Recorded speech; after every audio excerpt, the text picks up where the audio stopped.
My name is Roger Mueller. I've been a long-time woodworker and until recently have never found an easy way to break apart sheet goods such as plywood and MDF to final project size in an easy, safe, and inexpensive manner while working all alone. This video and the two accompanying videos are going to cover doing this right off the back end of the truck with the Festool TS 55 plunge cut saw and the guide system along with the recently announced parallel guide and extension accessories. A very unique part of this video is the sacrificial table which has been developed by me to support the work while cutting. I am pleased to share the safety aspects of this video with fellow woodworkers as I have suffered back problems my entire life and have to be very careful lifting. I also had the beginnings of a rotator cuff injury while moving some MDF. This is a horrible injury and the recovery process is no fun. Join me as we see how to accurately break up sheet goods using Festool and the new parallel guide accessories. These accessories make the guide rail an entirely new class of tool that you have never seen before. Other things that I've used in the past that I've been totally unpleased with have been things like any kind of bar guide rail that clamps or tries to square or whatever the case may be. This particular one has rubber strips on the back that do stay down and stay in place. I've also got a table saw that's got a slider table on it. Problem there is getting the material to the work.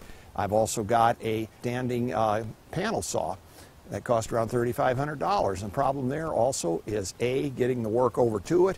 B, I don't like it when you're making horizontal cuts. Gravity wants to bind the pieces together. And C is the quality of cut, chip out, etc. Here we've overcome all those efforts with various features of the Festool TS 55 saw. I'm not here really today to talk about all those features, but rather I want to talk about the workflow and handling these large panels, and in particular this table. This little essay here, video essay, is as much about the table as anything else. And we're going to have two segments with this video, the first of which will only gently cover the newly released parallel guides, and then the second segment will go into the parallel guides much more in depth. Let's look at the table first. This is my second generation table. It measures 3 feet across by 7 feet long. I'm very pleased with those dimensions. 4 by 8 sheets can overhang in all directions. You still got clamping space if you need to clamp, etc. The table is built out of 3/4 inch plywood. There's about a sheet of plywood in it. Web comb construction, or torsion box construction if you will, is a cross lap kind of joint throughout the middle here, and those have been put together with polyurethane glue, the Gorilla Glue product, and allowed to foam out. So they give a lot of structure to it.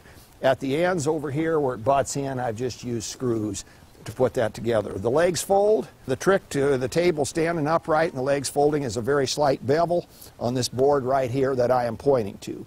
You'll notice the construction of the legs pretty straightforward. I am going to update this to some sort of a 2x4 leg for a little bit more strength.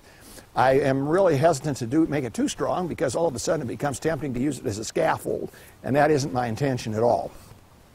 Okay, as far as the parallel edge guides are concerned, the new attachment here, if you would, these two rails that I'm looking at here, what's important about them is we want to make a cut. I'm going to take this 53-inch long board. I'm going to make some approximate 12-inch cuts, just a hair under 12-inch out of it. In order to do that, I'm going to set this particular adjustment right here that we're really zooming in on to 300 millimeters.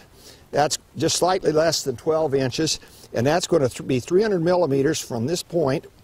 And you'll notice this little point right here is it's been indexed or ground in. So from right here to the edge of the splinter guard is 300 millimeter.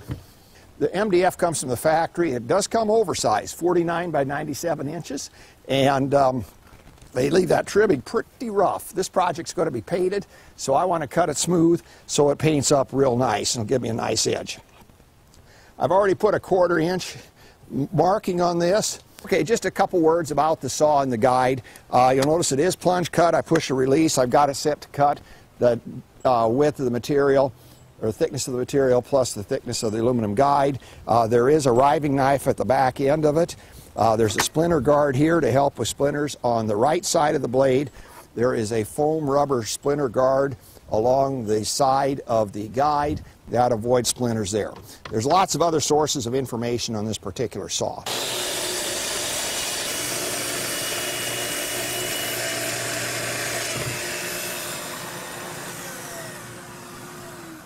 Okay, I'm completed my cut. I'm going to check it for squareness here. You'll notice I use this huge square. It's called the A square, just plain old A-S-Q-U-A-R-E. Search for it on Google. Now I'll be setting up, bringing in the parallel edge guide to do the 12-inch cut off this 53-inch width. Remember, the sole purpose of this parallel guide in setting it at 300 millimeters here, and that's close enough to my 12-inch, just a little bit under it, is to establish a reference point where my finger is to the cut line up here at the front of the guide. On the guides, I have went ahead and got my 9-foot guide out. If you're going to be serious about doing this kind of work, you need this 9-foot guide, and you also need the 55-inch guide I was using previously. Now, piece is only 53, why did I get the longer one when I had a 55-inch guide? Well, it takes a little space for this apparatus to hang out.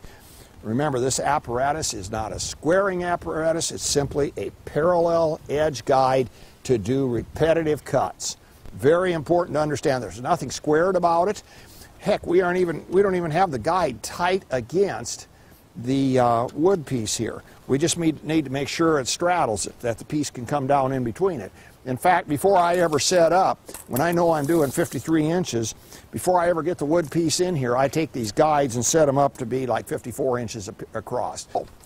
You'll notice that with this cutting table, and that's what this video is primarily about, is this cutting table, when my cut is made, the pieces are just going to lie resting very nicely. They're not going to fall to the ground. I don't have to be balancing sawhorses or anything like that.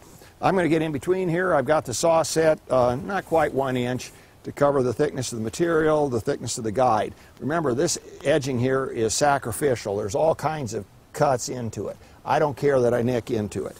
Strictly sacrificial.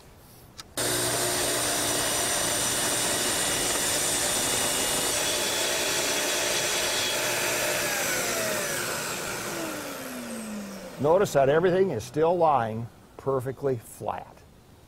Take a quick peek and see what the measurement is right where I want to be. 11 13/16. And, most importantly, 11 13/16. I'm going to set the parallel guides in place. Remember, this point right here and this point over here. All I need to do, set it on the rail, start her up.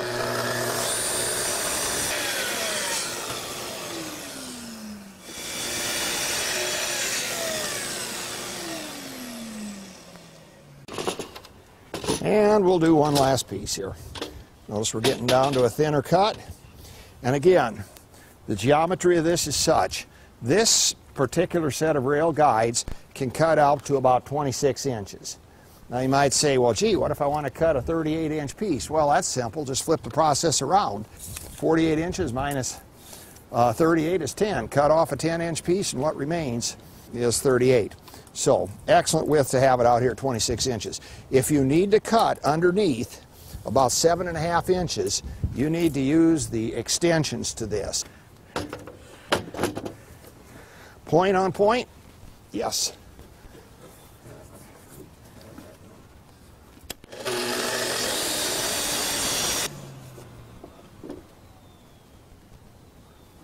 And we're done. Remember that for a little bit of extra support, if you had like a 12-foot long piece of Corian or countertopping of some sort, you could use some clamps out at the end to become legs to help support the material. Well, thank you. I'm sure you can see here we have a very nice, efficient system of taking a nasty job of cutting 4x8 sheet goods down to size, getting them to where they don't weigh so much, not hurting yourself while you're moving them. With that, my name is Roger Mueller. Thank you for being with us today.